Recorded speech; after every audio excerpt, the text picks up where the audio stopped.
Selamat malam semua, apa kabar? Shalom, shalom. Dan kalau yang nggak live nanti menyaksikan video ini, di jam berapapun Anda menyaksikan ini, Tuhan ada di situ. Ya, kita mulai dengan kesaksian seperti biasanya. Live chat juga sudah buka. Ini kan YouTube Live. Anda bisa sampaikan permohonan doa. Mulai sekarang bisa komunikasi dengan kami. Tim sudah ready. Saya bacakan dulu kesaksian.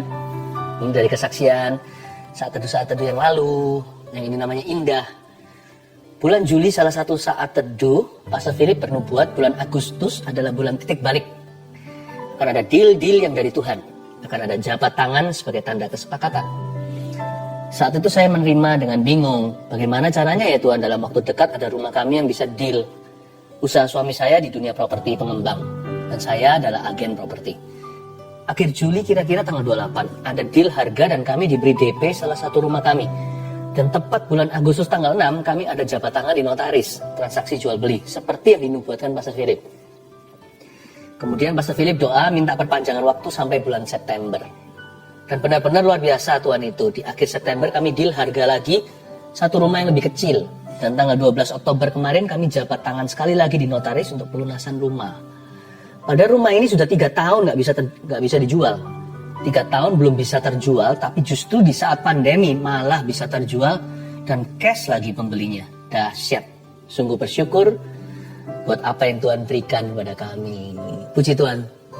Saya senang sekali mendengarkan orang yang bersyukur ya. Tuhan itu baik. Yang ini kesaksian dari tim live chat, tim doanya. Jadi yang melayani nggak dilupakan ternyata. Give, it will come back to you. Ini agak panjang, kesaksian luar biasa. Kira-kira hampir 1 bulan saya sering gatal-gatal di seluruh badan, rasanya nggak enak, seperti panas, perih, sampai mau garuk-garuk saja. Puncaknya hari Senin, 12 Oktober, tiba-tiba dilekukan tangan seperti pecah-pecah kering. Lalu mulai mengelupas perih, warna merah dan keluar darah dikit-dikit. Lalu di pergelangan tangan kiri dan semua lengan saya seperti ada kulit mengkerut dan berubah warna jadi coklat seperti kulit kering. Lalu tanggal 14 Oktober saya tugas live chat. Jadi nggak dengerin Ko Philip saat teduh. Tapi saat itu suami saya mengikuti saat teduh bersama Ko Philip. Malam harinya saya sudah tidur. Sama suami saya saat teduhnya diputar ulang lagi. Saat di akhir Ko Philip bilang, ada seseorang perempuan yang Anda punya alergi tertentu. Itu ditimbulkan oleh lemak dalam tubuh Anda. Karena badan Anda gemuk, lifestyle Anda tidak sehat. Lemak itu membuat badan Anda gatal sampai dilekukan tangan merah-merah seperti darah keluar. Dan Ko Philip bilang kalau Anda dijamah Roh Kudus saat ini dan Anda disembuhkan, dalam sebulan berat badan Anda akan turun sampai 5 kilo. Lalu malam itu Sandy Imani namanya nih, dan doakan bahwa itu saya dan saya pasti disembuhkan. Waktu pagi hari bangun tidur sama Sandy, saya diputarin saat teduhnya Ko Philip, dan waktu Ko Philip bernubuat buat orang yang sakit gatal-gatal, kita langsung toleh-tolehan. Sandy cuma bilang, kamu gak doa sama Tuhan masalah gatalmu itu, tapi Tuhan tahu detail loh, detail sekali segala yang kamu perlukan. Saya memang gak doa sama Tuhan masalah gatal yang saya alami, karena saya kira kulitnya kering saja karena jarang sekali punya waktu perawatan tubuh seperti dulu. #efek sibuk kerja. Terus juga jarang makan sayur. Saya baru sadar ternyata hal sekecil itu pun bahkan tidak saya pikirkan bisa jadi masalah kalau Tuhan tidak campur tangan. Tapi puji Tuhan, Yesus tahu apa yang saya butuhkan. Puji Tuhan sekarang sudah nggak gatal lagi. Tangan yang bagian lekukan sudah kering, tidak merah-merah sampai seperti darah keluar. Lalu di lengan juga merah-merahnya sudah kering. Di pergelangan tangan juga perlahan kulit mengkerutnya memudar. Yang pasti sudah nggak perih lagi. Lalu yang lebih wow, berat badan saya setiap hari sedikit-sedikit turun. Belum drastis, tapi sekarang sudah 70 sampai 71 kiloan dari yang sebelumnya 76,4 kilo. Melalui kejadian ini saya belajar bahwa ketika kita belajar hidup sungguh dengan Tuhan, kita nggak usah khawatir tentang apapun, karena Tuhan sendiri yang turun tangan, yang cover kita hingga detil-detil hidup kita. Apa yang kita pikirkan, apa yang kita butuhkan, apa yang kita perlukan, bahkan sampai apa yang tidak kita pikirkan, yang tidak dilihat mata, tapi kita perlukan, Dia yang menyediakannya bagi kita. Vina dan Joel. Haleluya. Haleluya, saya terharu. Tuhan itu kerjanya dahsyat, nyata sekali. Hari ini giliranmu. Ayo bawa hati untuk menghadap Tuhan Yesus. Dan Insta Live juga sudah bergabung. Mari kita semua satukan hati, satukan iman, bawa pengharapan kita yang pupus kepada Tuhan. Mari kita menyembah. Welcome di saat teduh yang sudah dinanti-nantikan semua orang. Hari ini kita mau masuk hadirat Tuhan, minta Tuhan menguji hati kita, sehingga hati kita senantiasa dibersihkannya. Sebelumnya saya bacakan kesaksian terlebih dahulu untuk menguatkan iman setiap orang yang bergumul dengan sesuatu. Yang ini dari Jasmine di New York. Shalom Pastor Philip dan tim. Saya tinggal di New York hampir 10 tahun bersama keluarga. Di sini saya pelajar dan mengambil sekolah kedokteran. 2 tahun terakhir ini adalah masa yang sangat sulit untuk saya karena nilai ujian screening untuk masuk sekolah kurang baik. Dari apply sekian banyak sekolah, saya tidak dapat interview. Saya merasa lelah dan mau menyerah untuk menjadi dokter. Tapi Tuhan Yesus kita sangat baik dan selalu tepat waktu di dalam bekerja. Di salah satu saat teduh Pastor Philip di awal tahun ini, saya dengar bahwa ada anak yang akan masuk sekolah kedokteran. Pastor Philip bilang untuk coba lagi dan jangan menyerah. Pastor juga bilang, selamat, Anda akan menjadi dokter. Di saat itu hati saya tergerak untuk berdoa dan meminta, serta mengimani bahwa itu juga rencana Tuhan Yesus untuk saya. Singkat cerita, saya sudah diinterview dan diterima di sekolah kedokteran di Amerika 1 bulan yang lalu dengan beasiswa yang cukup besar. Lalu ada lambang smile-nya. Tuhan Yesus sungguh sangat baik, bisa menyampaikan isi hatinya lewat Pastor Philip. Terima kasih Pastor dan tim GMS. Semoga kesaksian ini bisa menguatkan para pelajar yang mau merintis karirnya. Tuhan Yesus selalu punya rencana yang baik dan Dia selalu tepat waktu. Amin. Senang ya? Nanti kalau sudah jadi dokter, gak boleh lupa sama Tuhan. Selalu lakukan kehendak Tuhan melalui profesi Anda.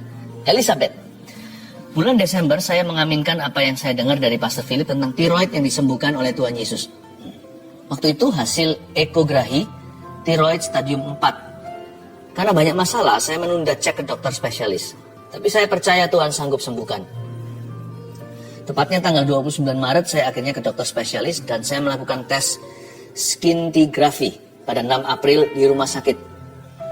Puji Tuhan, hasilnya menunjukkan tidak ada tiroid. Semuanya normal.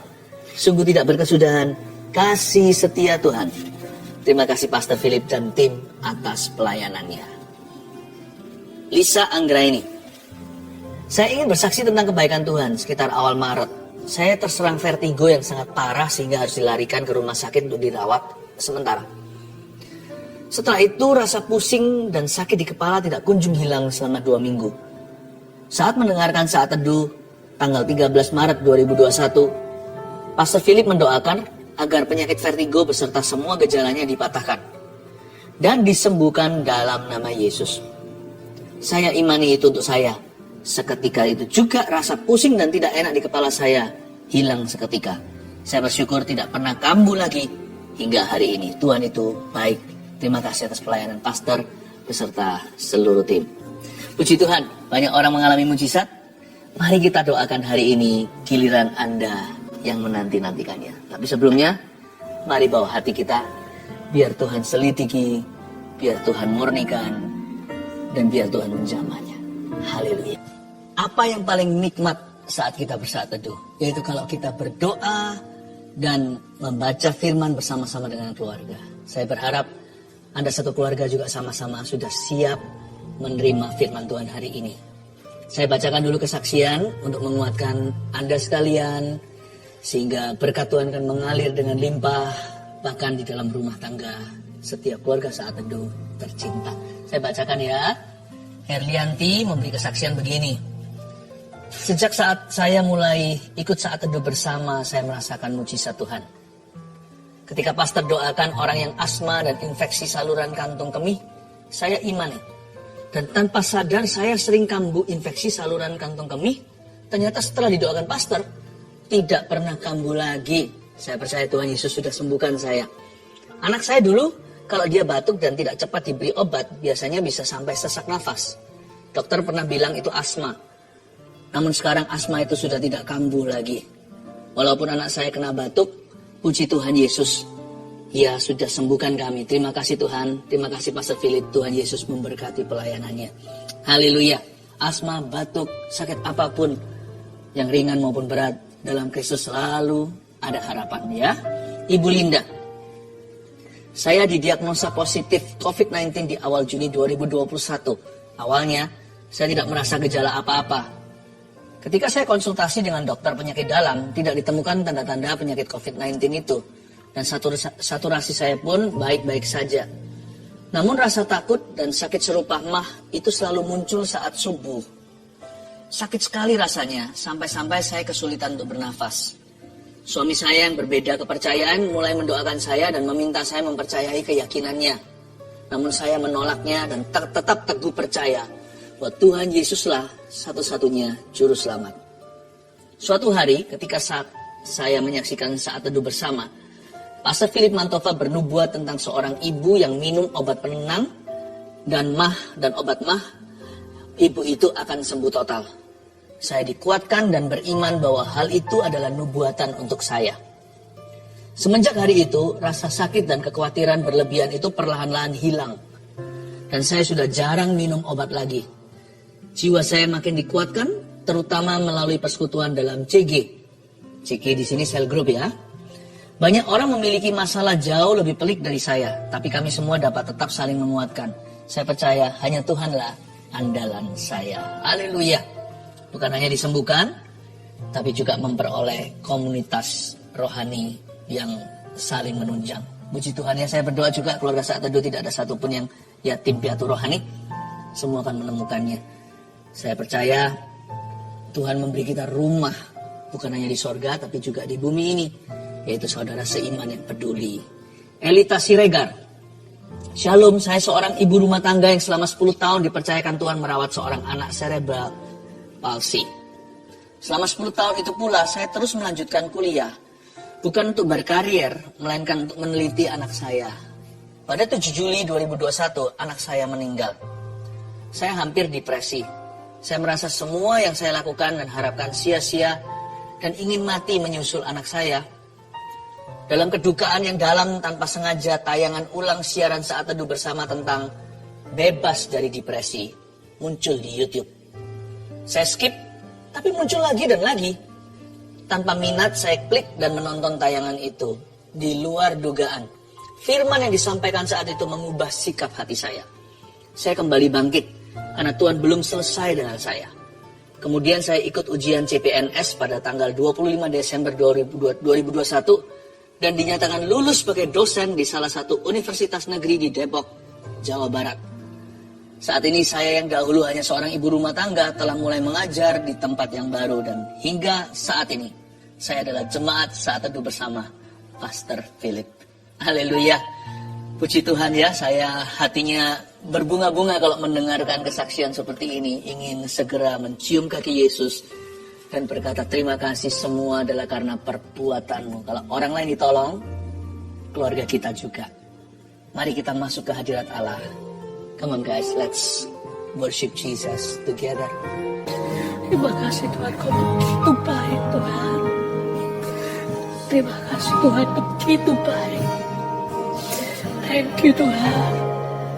Terima kasih kau perlakukan kami begitu baik. Yang ku puja hanya dirimu satu yang selalu setia menopangkan, menjagaku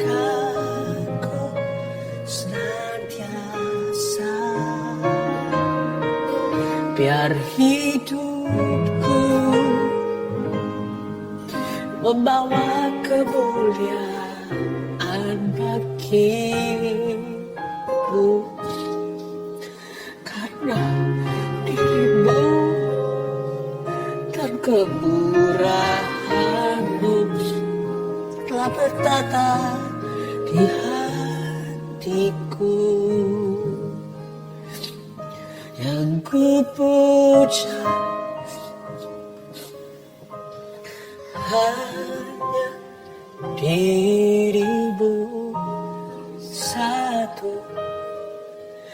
yang selalu setia. Makasih untuk kesetiaanmu. Menopang dan menjagaku senantiasa. Persembahkan hidupku, biar hidupku membawa kemuliaan bagimu Tuhan. Membawa kemuliaan bagimu Tuhan. Karena dirimu dan kemurahan-Mu bertata di hatiku. Angkat tanganmu biar hidupku.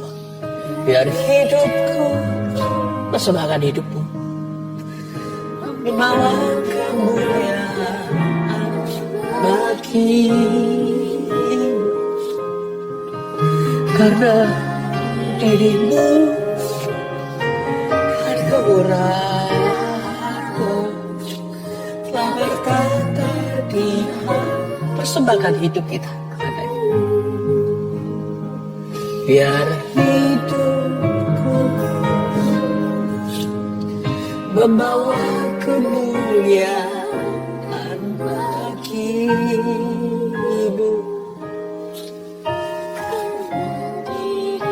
Karena dirimu Tuhan. Dan kemurahan-Mu telah bertata di hatiku. Karena dirimu. Karena dirimu dan kemurahan-Mu telah bertata di hatiku. Betapa hatiku menyadari kesetiaan-Mu. Seperti flashback ya Tuhan, semua memori. Engkau begitu setia pada kami. Thank you Tuhan, begitu baik. Hamba-Mu tidak bisa mengekspresikan thanksgiving, perasaan gratitude atau syukur dalam hati dan dada seorang berdosa seperti kami. Thank you, Kau begitu baik. You're so good, you're too good. We don't deserve you. Kami tidak layak akan Engkau. Engkau terlalu baik ya Tuhan. Engkau setia. Tapi Kau hanya dapat caci maki dari manusia. Kau dapat rasa tidak puas hati dari kami. Padahal Kau sudah memberikan segala-galanya.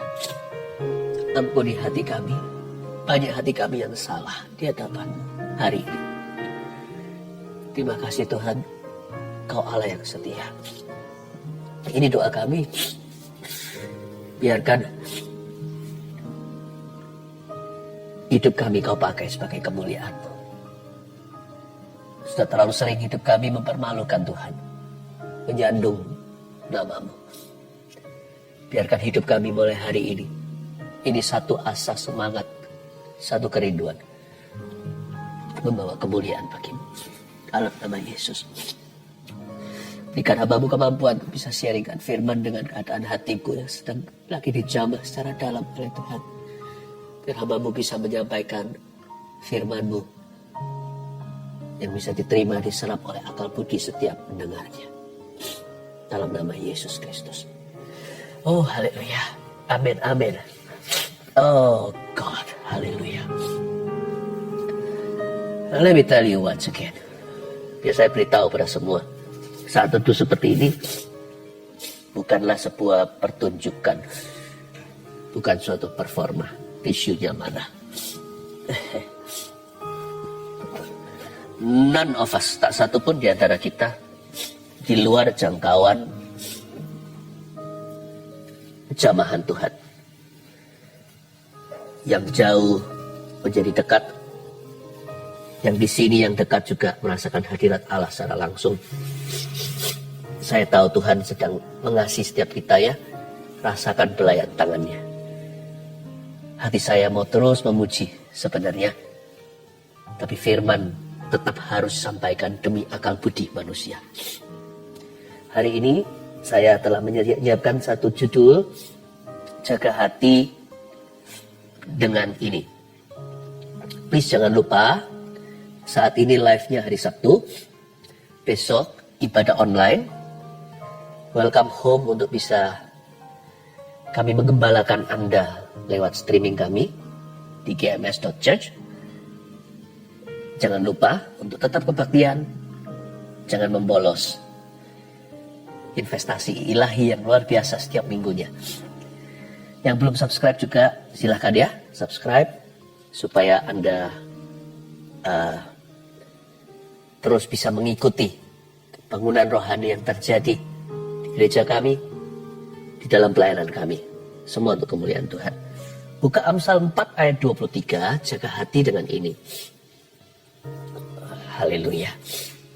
God is so good. Jaga hati dengan apa? Kita baca dulu ayatnya. Amsal 4 ayat 23. Jagalah hatimu dengan segala kewaspadaan. Karena dari situlah terpancar kehidupan. Sekali lagi, jagalah hatimu. Itu perintah, bukan saran. Kalau kita cinta Tuhan, harta terbesar kita adalah hati sendiri. Jagalah hatimu dengan segala kewaspadaan. Berarti ada extreme measures being applied to your heart. Ada takaran-takaran luar biasa yang Anda aplikasikan kepada hati sendiri. Ada sebuah standar ilahi. Kalau bicara soal jaga hati, kalau kerja nggak boleh asal-asalan. Padahal hanya demi money. Hati itu tempat tinggal Roh Kudus. Dari situ terpancar kehidupan. Dan kemuliaan Tuhan juga mengalir dari sana. Your heart is your treasure. Hatimu adalah hartamu yang terbesar. Jagalah. Jagalah dengan segala waspada. Kata dengan segala kewaspadaan menunjukkan kesengajaan. By design, on purpose. Secara sengaja, secara terencana. Nggak boleh kalau kita itu, kondisi hati kita itu nggak boleh kebetulan. Nanti menjadi orang yang terombang-ambingkan. Sebentar happy, sebentar lagi depresi. Tuhan memberi kepada kita kunci kerajaan sorga yang Tuhan berikan ke Petrus itu bukan hanya untuk mendirikan gereja, tapi juga untuk bisa mengunci bait suci di dalam kita. Lock into your heart the temple of God where the Holy Spirit dwells. Kuncilah di dalam jiwamu bait Allah itu di mana Roh Kudus tinggal. Your heart is your treasure. Harta terbesar kita adalah hati kita. Buat apa kalau kita itu memperoleh segala sesuatu di dunia tapi kehilangan nyawa kita? Buat apa kita peroleh semua tapi tidak punya hati untuk Tuhan dan tidak punya hati untuk sesama? Dunia ini semakin heartless. Kalau bisa keluarga pun dijual. Demi apa? Demi perkara-perkara duniawi. Jangankan Tuhan. Jangankan keluarga. Tuhan aja bisa dijual. Berapa banyak orang pindah kepercayaan? Demi karir semata-mata. Atau hanya karena, Tuhan yang satu ini kok gak pernah menjawab doa. Padahal bukan begitu. Ternyata dengan mudah berubah setia.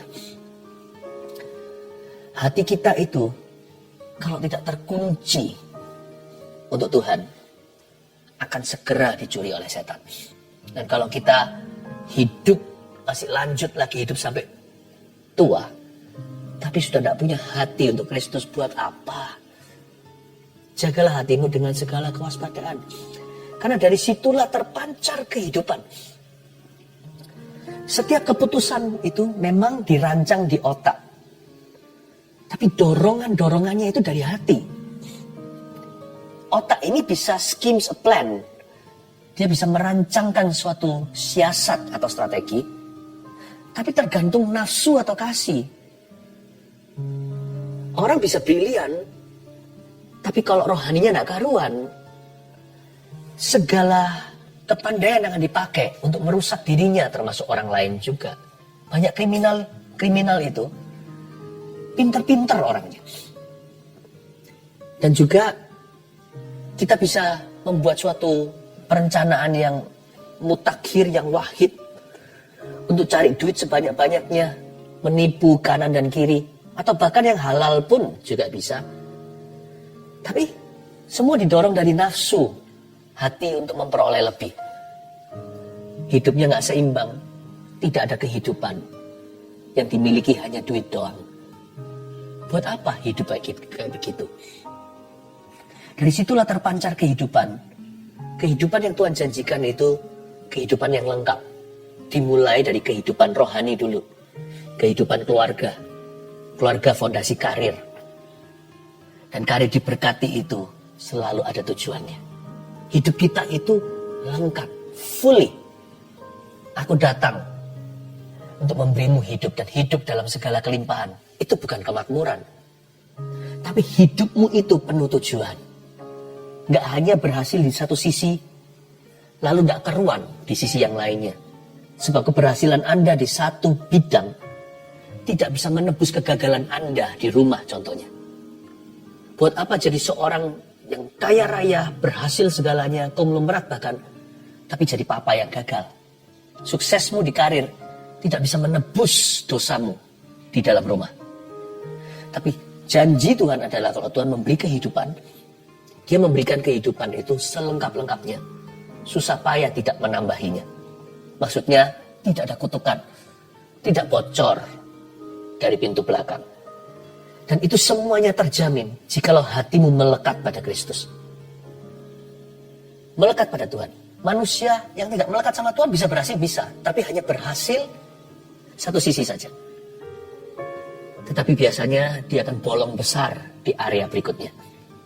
Kalau Anda ingin dan saya ingin mengalami rancangan Tuhan, kehidupan yang Yesus janjikan dalam hidup kita, dalam pernikahan kita, dan stop leading your own life. Let Jesus lead you. Berhenti memimpin diri sendiri, biarkan Kristus yang memimpinmu. Dan itu selalu dimulai dari hati. Otak bisa merencanakan, motivasi itu dari sini. Motivasi salah, tetap otaknya brilian. Bahkan bisa menciptakan kejahatan secara kreatif bahkan. Atau kalau otaknya, kalau motivasinya bersih, dikuduskan oleh Tuhan, lebih brilian lagi di sini. Karena Tuhan itu sumber hikmat, hikmat Salomo, ingat. Nanti muncul berbagai macam proyek, berbagai macam perencanaan dan rancangan-rancangan yang indah. Meskipun otak bisa menciptakan suatu jalan, tapi motivasi tetap dari lubuk hati. Jangan lupa, hidupmu berhasil bukan dari rencana. Hidupmu berhasil dari motivasi. Dan hati tidak bisa lepas dari Tuhan. Tidak bisa lepas. Karena itu jagalah hatimu dengan segala kewaspadaan. Jaga hati dengan ini. Tulis ada 3. Pertama, kalau kita mau jaga hati harus jaga dengan iman. Iman kita harus lebih besar daripada ketakutan kita. Kita harus jaga hati dengan iman. Punya rasa takut itu normal, karena kita adalah manusia. Kita semua punya ketakutan. Tidak perlu kita sangkali. Oh, tidak boleh takut, tidak boleh takut. Enggak. Mungkin kita punya rasa takut dengan hal-hal tertentu. Tidak tentu itu setan. Tapi, kalau kita punya rasa takut, jangan diam. Jangan tidak berbuat sesuatu. Kita biarkan aja rasa takut itu pelan-pelan jadi besar. Dari anjing kecil, papi, menjadi anjing yang raksasa. Jangan biarkan rasa takutmu menjadi penguasa dalam dirimu. Dimulai dengan takut biasa, menjadi takut yang paranoid atau berlebihan. Orang yang punya rasa takut, punya tanggung jawab untuk membangun iman. Kenapa saya baca Alkitab? Karena di dalam firman Tuhan terletak iman. Saya baca firman Tuhan itu, iman saya dikuatkan. Kenapa saya berbahasa roh, berbahasa lidah? Bukan berarti saya lebih rohani dari Anda yang belum dapat karunia Pentakosta. Tapi karena saya mau membangun manusia rohani saya dengan cara yang supranatural. Sebuah jalan yang Tuhan bukakan. 2000 tahun lalu, gereja mula-mula mendapatkan pencurahan Roh Kudus. Yesus tetap sama hari ini. Kenapa saya membangun iman saya? Supaya jangan sampai saya hidup menurut rasa takutku. Apakah saya punya rasa takut? Punya. Jangan kira orang-orang yang memimpin atau yang punya pengaruh, saya tidak berbicara tentang saya ini, saya bicara tentang siapapun di masyarakat ini, justru pohon itu semakin tinggi, hembusan anginnya semakin kencang. Semakin naik gunung yang lebih tinggi lagi, semakin sendirian. Tidak semua orang tahan. Tidak semua orang paru-parunya sekuat itu atau kakinya bisa mendaki gunung setinggi itu. We all have our fearsome moments. Tapi saya pelajari satu hal. Saya harus jaga hati saya dari roh takut. Caranya bukan dengan menghilangkan, melenyapkan, eradicate fear once and for all. Bukan melenyapkan, menghapus semua rasa takut dalam diriku. Tetapi menumbuhkan imanku. Imanku harus bertumbuh. Imanku harus lebih kuat daripada rasa takutku. Dulu saya pernah terluka di lutut saya. Pernah juga dioperasi kecil di sini. Tapi dokter memberitahu kepada saya bahwa lutut ini sudah dioperasi bukan garansi sembuh. Setelah itu, Anda harus olahraga. Kencangkan, kuatkan, besarkan otot paha dan betisnya.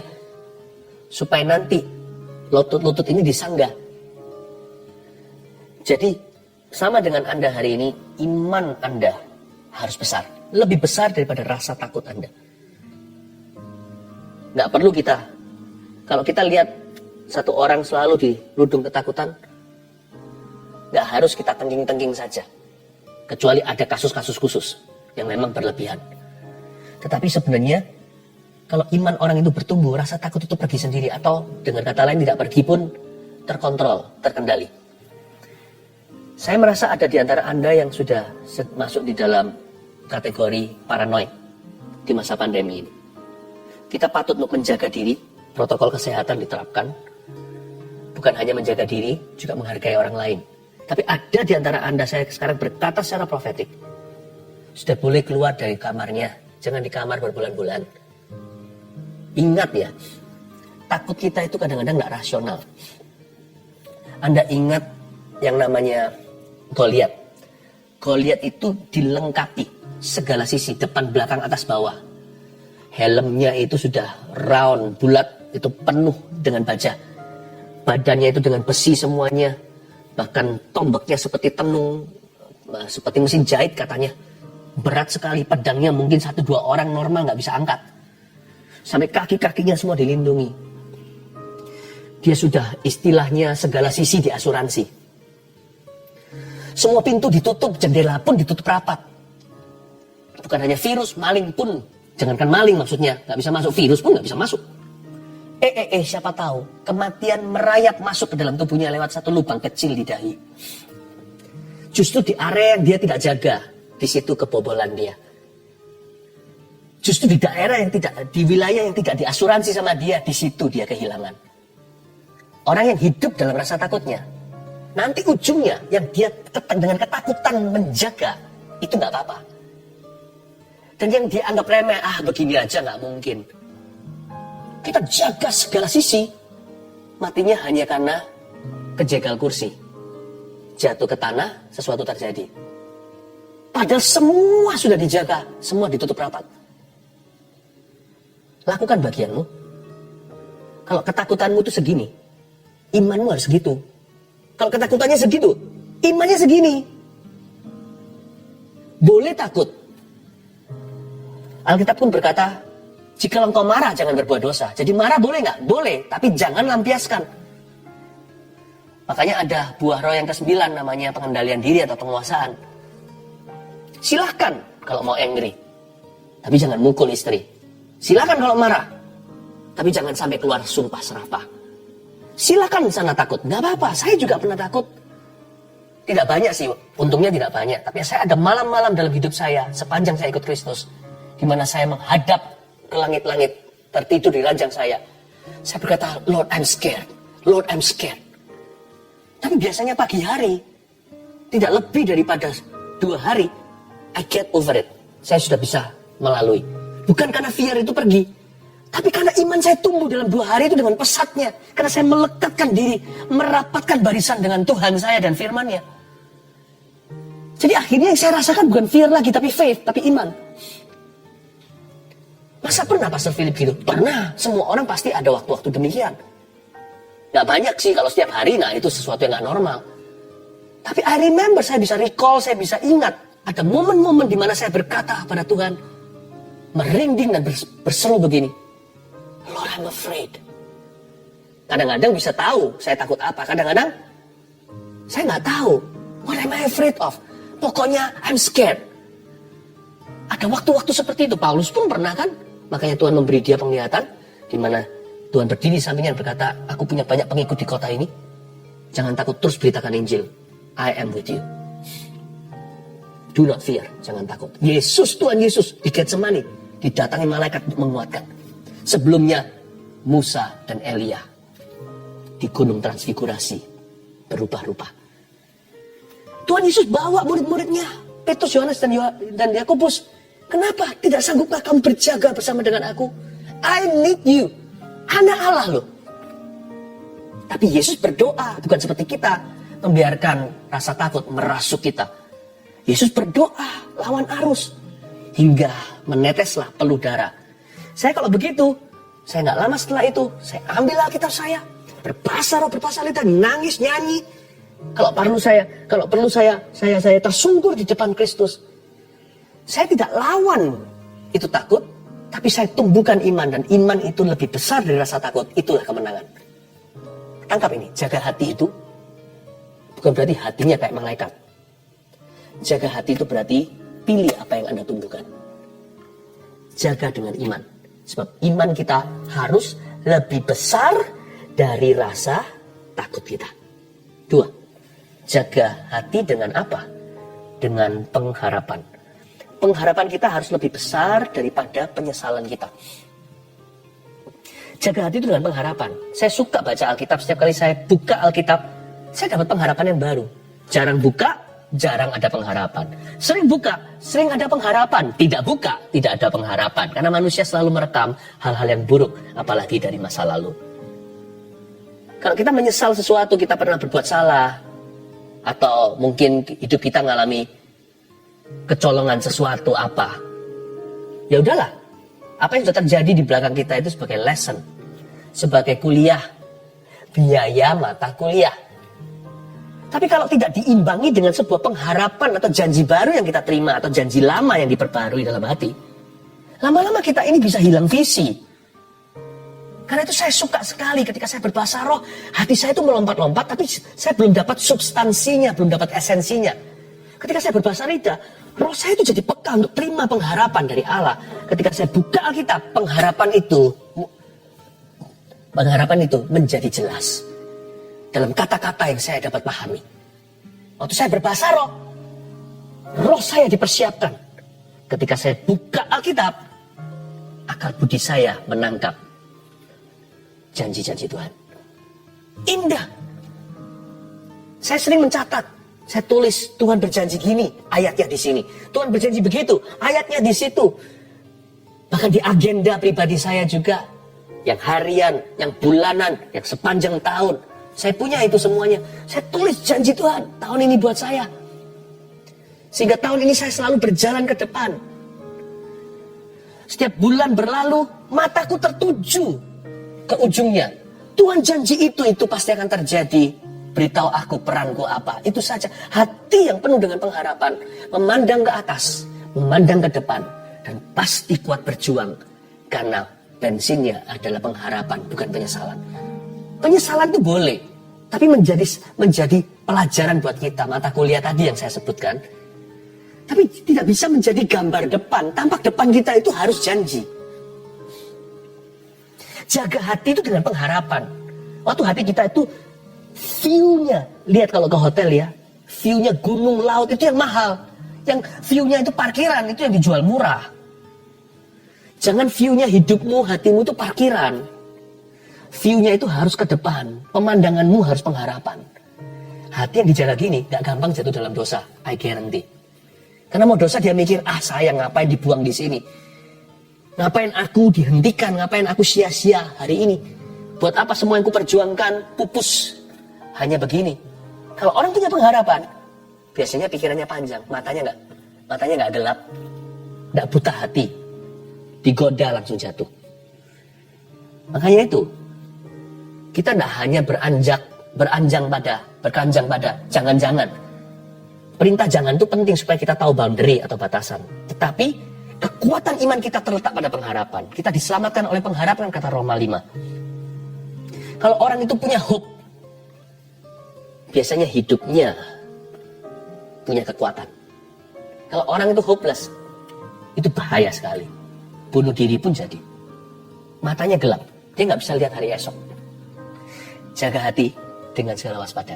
Itu artinya isi dengan pengharapan. 3. Kasih. Kasih kita harus lebih besar daripada perasaan kita.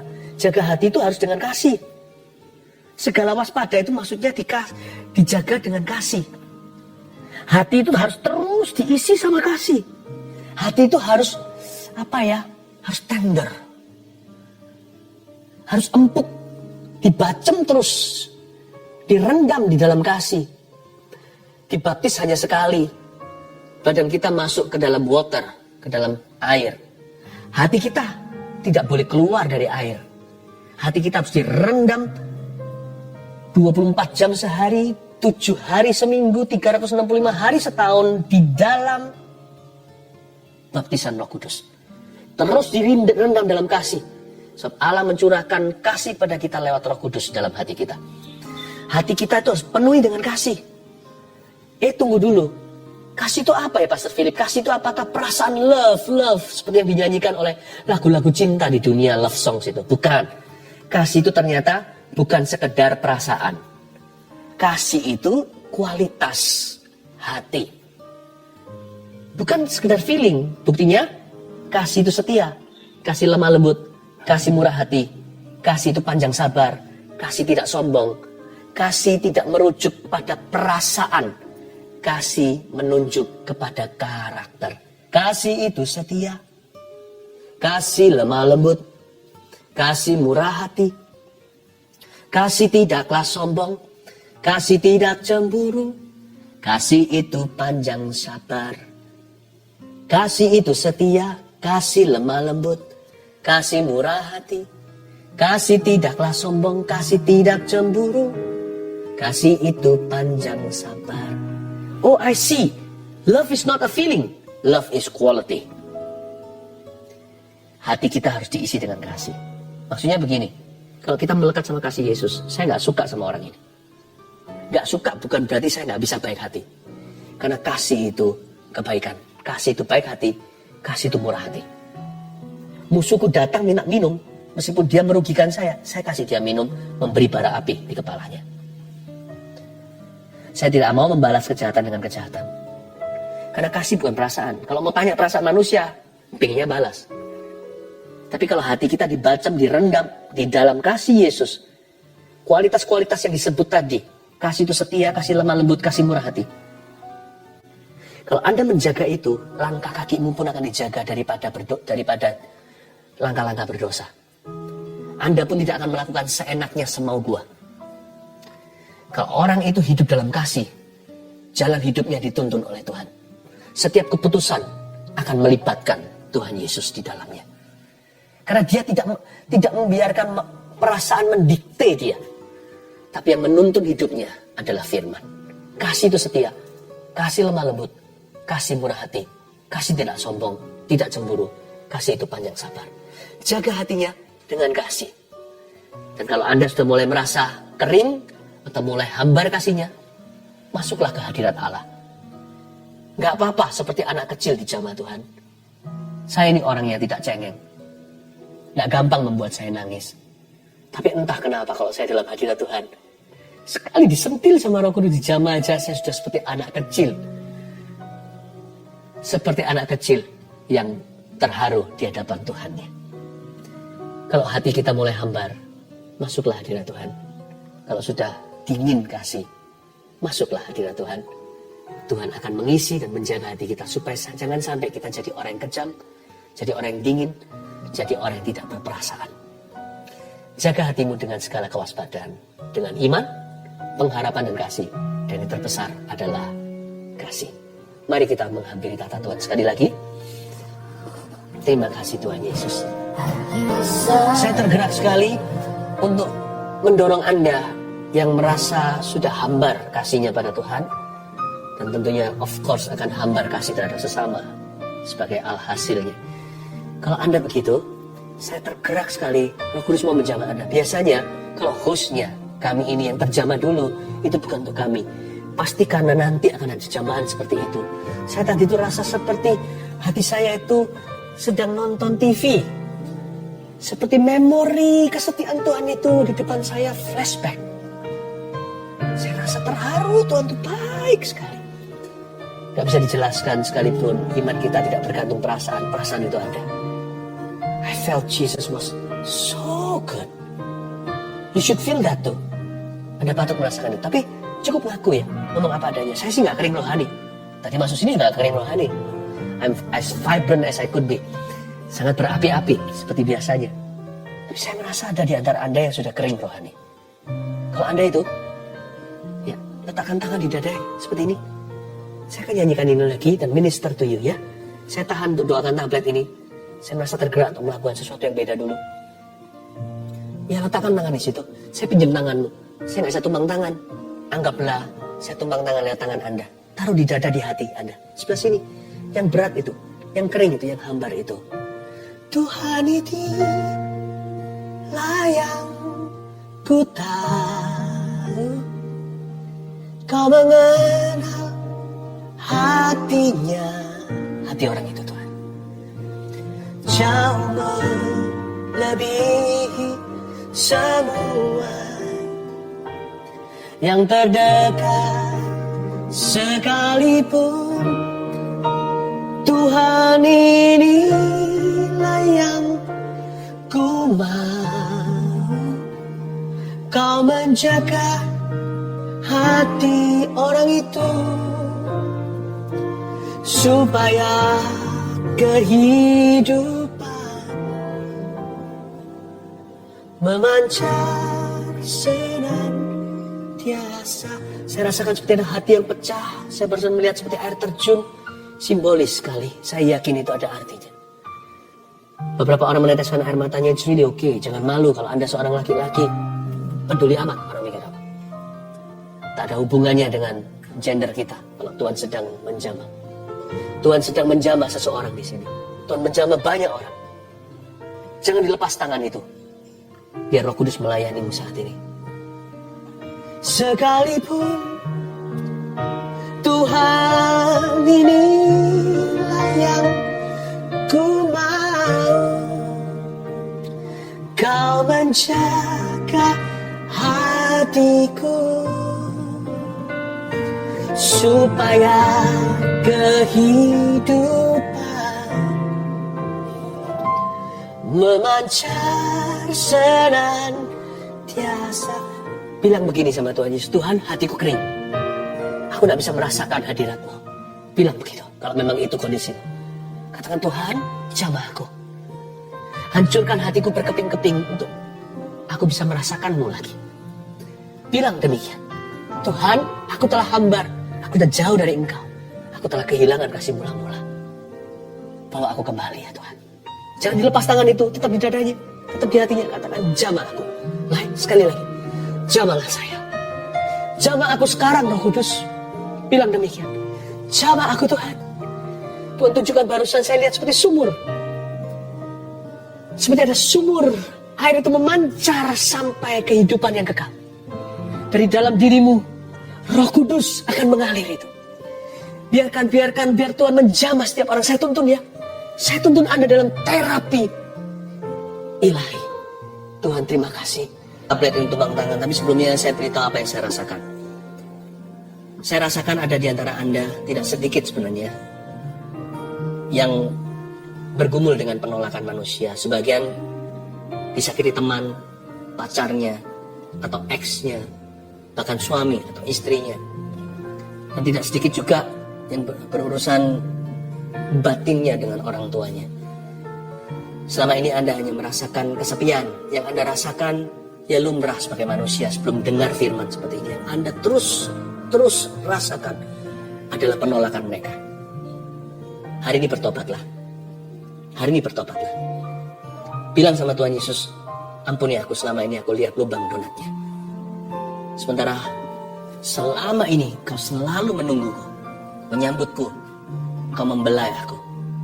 Saya bisa rasakan di belakang saya ini seperti semutan. Dan saya tahu hal-hal seperti ini peka. Ini bukan perasaan saja, bisa saja fisik. Tapi bisa saja tubuh saya menangkap sinyal-sinyal hadirat Tuhan ada di sini. Seperti ada belayan-belayan. Saya rasakan belayan itu sebenarnya untuk Anda. Saya hanya menjadi kepanjangan lidah. Lalu di antara Anda sekarang, beberapa orang merasa seperti di lehernya sini seperti ada sesuatu yang naik turun. Tiba-tiba semua kebencian, penolakan, kepahitan itu muncul semua ke permukaan. Naik turun. Seperti ada sesuatu yang mau dikeluarkan, seperti mau muntah. Di sebelah sini. Naik turun. Anda merasa Anda adalah anak tertolak. Anda merasa Anda adalah istri tertolak. Ayo cepat-cepat sekarang berdoa. Kalau itu adalah Anda. Kalau itu adalah Anda. Sekarang ulurkan tangan ke depan aja sambil saya pegang tablet ini dan sekalian mendoakan untuk semua orang. Ulurkan ke depan. Tuhan Yesus. Bilang sama saya, Tuhan Yesus, ampuni aku selama ini lihat lubang donatnya. Mulai hari ini yang kurasakan adalah kasih, bukan penolakan manusia. Yang kurasakan adalah penerimaan Allah. Terima kasih Engkau sayang padaku. Aku tidak mau berhubungan lagi dengan roh kepahitan ini dan roh penolakan ini. Aku putuskan di dalam nama Yesus. Aku perintahkan setiap roh penolakan untuk meninggalkan orang-orang itu sekarang. Di dalam nama Yesus Kristus. Keluar. Di dalam nama Tuhan Yesus Kristus. Tinggalkan orang-orang yang kau jajah bertahun-tahun ini. Kau roh penipu, roh najis, roh kepahitan, roh penolakan yang naik turun di leher orang itu. Seolah-olah semua gelembung itu keluar, semua memori itu datang. Aku perintahkan di dalam nama Yesus untuk kau meninggalkan mereka. Dan jangan pernah kembali, jangan ganggu mereka lagi. Karena mulai hari ini, mereka akan merasa dikasih. Dan orang-orang ini akan bertumbuh dalam kasih karunia. Terimalah roh pengampunan, ampuni setiap orang yang melukaimu. Sembari Anda minta ampun sama Tuhan, karena tidak jarang Anda yang melukai orang. Tapi sekarang terimalah pengampunan, sambil terus semuanya diulurkan tangan, diangkat tangannya. Dan permohonan doa terus masuk tablet yang saya pegang dan juga dipegang oleh tim saat ini. Oh Tuhan, terima kasih. Oh ramakapataka maya ramataka. Roh Kudus jamah, kau mengasihiku. Tetap diulurkan tangannya. Roh Kudus akan minister to you. Lebih dari yang kuduga, bahkan di saat ku. Thank you Lord. Tiada menyadarinya, kau sentuh hatiku dengan kasih yang sempurna. Kau menyayangiku lebih dari yang saudara-saudara yang mau berdoa untuk memperoleh keturunan yang selama ini belum diberkati dengan momongan, Anda letakkan, kalau suami istri di sini, kalau Anda sama-sama saat teduh, please gandeng tangan. Mama atau sang istri bisa pegang ke perutnya sebagai simbol aja kekandungannya, atau bisa bergandengan tangan dengan pasangannya. Tuhan Yesus, hamba berdoa. Simpel saja doa, tidak seperti orang Farisi yang bertele-tele. Aku berdoa untuk momongan dari Engkau. Yang terbaik dari yang pria maupun yang wanita, dari suami maupun istri. Ya Tuhan Yesus, Kau titipkan ke dalam kandungan itu. Hamba berdoa di dalam nama Yesus untuk bibit unggul, benih-benih yang ilahi. Ya Tuhan, keturunan-keturunan yang diberkati. Ingatlah mereka ketika hari ini suami istri ini berdoa. Ingatlah mereka. Aku berkati di dalam nama Yesus kehidupan di dalam sang suami, dalam tubuh sang suami. Benih di dalam diri sang suami. Dan ku berkati kandungan di dalam tubuh sang istri. In Jesus name. Mulai sejak saat ini Tuhan akan membuka tingkap langit. Dan mendengarkan doa ini dan menjamah. Letakkan tangannya semuanya. Ada seorang anak yang baru saja ulang tahun 4 tahun. Anda berkata seperti ini, orang tua. Aku percaya nanti ulang tahun ini ada mujizat terjadi. Dia berbicara, tapi sampai sekarang belum berbicara. Waktu kemarin dia ulang tahun. Anda kecewa sekali rasanya kok Tuhan tidak dengarkan doa. No. Yesus datang terlambat untuk membangkitkan 4 hari, ingat. Dia sudah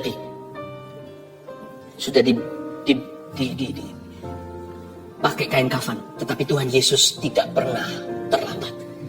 Sejak saat ini saya berdoa di dalam nama Yesus Kristus dan menubuatkan, anak Anda akan berbicara, akan datang waktunya, dia selalu berbicara, sampai-sampai Anda berkata, tolong kasih mama waktu, sebab anak ini akan suka ngoceh, suka cerita, suka ketawa. Terimalah untuk keluarga Anda di dalam nama Tuhan Yesus Kristus. Haleluya. Pohon zaitun itu perlu waktu untuk bertumbuh. Nggak bisa langsung dipetik buahnya. Tapi kalau sudah bertumbuh, dia bisa lama. Pohon ini bisa sampai ratusan atau ribuan tahun. Pohon zaitun ini nggak main-main. Pohon zaitun ini adalah pohon yang bisa memberikan hasil yang sangat-sangat menguntungkan. Nantinya setelah tahunan. Bahkan kadang-kadang bisa 40 tahun baru dia menghasilkan buah-buah yang maksimal. Minyak-minyak yang paling murni. Anak kan juga begitu kan. Waktu masih kecil dia merepotkan. Tapi kalau Anda tekun mendidik dia dalam takut akan Tuhan, dalam hikmat-hikmat dan doa, anak itu nanti bertumbuh besar. Tunggu dia nanti. Ketika dia mulai dewasa 20, 30, 40, semakin matang, semakin murni. Dari dulunya merepotkan, nanti akan membuat hidup Anda ringan. Anak yang bijaksana meringankan hidup ayah ibunya. Anak-anakmu seperti tunas pohon zaitun di sekeliling mejamu. 1, 2, 3. Keluarga yang bahagia itu seperti apa? Yang kepala keluarganya takut mendukakan roh Allah. 2. Yang istrinya penuh kasih dan kaya dalam perbuatan baik. 3. Yang anak-anaknya bertumbuh dalam kebenaran firman. Saya percaya Anda diberkati. Amin. Mari kita sama-sama kembali menghampiri tahta Allah. Haleluya.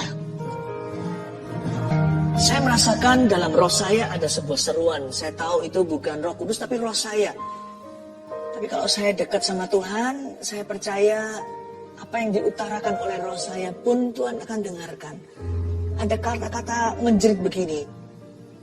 Keluarga Saat Teduh kali ini akan berhasil. Untuk keluarga Saat Teduh yang ingin ada program untuk punya anak, dibantu dengan medis, dan bahkan dokternya pun adalah seorang anak Tuhan. Don't worry. Seruan dalam roh saya dengarkan. Kali ini akan berhasil. Saya berdoa dalam nama Yesus. Tuhan bisa memberikan lewat mujizat. Tapi kadang-kadang Tuhan memberikan sesuatu yang progresif. Ada waktunya Tuhan memberikan secara supranatural. Juga datang saatnya di waktu kita kadang-kadang sesuatu yang alami terjadi lewat pertolongan. Itu pun pertolongan Tuhan. Segala pertolongan itu datang dari Tuhan.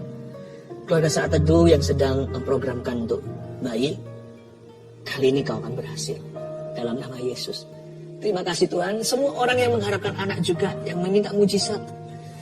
Sekarang juga percaya suami istri yang belum dikaruniai. Tadi waktu saya kasih ilustrasi 9 tahun tadi, ternyata memang ada yang 9 tahun sudah menunggu belum dapat. Dan Anda yang bukan 9 tahun, Anda bisa sama-sama dompleng iman. Gak apa-apa. Kita juga ikut. Seperti wanita Sirofenisia. Remah-remahnya pun, anjing pun makan dari apa yang jatuh dari meja Tuhan. Saya percaya ini juga untuk saya.